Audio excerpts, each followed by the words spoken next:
ఇక ఒకడు శేఖర్ బాబు అని ఉంటాడు కూడా తమిళనాడులో ఒక మినిస్టర్ ఆడు. మనోడు ఏం చేసిండు తెలుసా కథ? ఆయన ఏం చేసిండు తెలుసా? వీళ్ళిద్దరు ఎందుకు వస్తారు తమిళనాడులో? యోగి ఆదిత్యనాథ్ గారికి తమిళనాడుతో ఏం పని? అట్లనే Andhra Pradesh deputy chief minister Pawan Kalyan గారికి తమిళనాడుతో ఏం పని అని అంటే, నీకు భారతదేశంలో ఏం పని అని చెప్పి నేను అడుగుతే ఎట్లుంటుంది? భారత భూభాగంలో ఏ భూభాగంలోకైనా నేను పోతా, నేను ఉంటా, నేను భారత పౌరుణ్ణి. గజం భూమి భారతదేశంలో అది నాది, అది మనది. నా తల్లి భరతమాతది. ఏడనన్నా పోతారా భయ్ నేను? మీకెందుకు లొల్లి? తమిళనాడు ఈజ్ నాట్ అంటే వాళ్ళు భారతదేశం నుంచి అలగ్ కావాలని చూస్తున్నారా మీరంతా?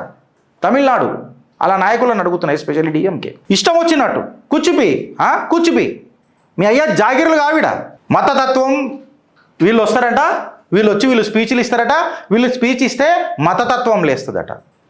మళ్ళీ మీ స్టాలిన్ కొడుకు మాట్లాడిండు కదా, మతతత్వం కనబడతలేదురా? అంటే మీకు మీకు మీకు మీకు మీకు రాజకీయ పదవులు ఇస్తే మీరు ఎవరినైనా తాకట్టు పెడతారా?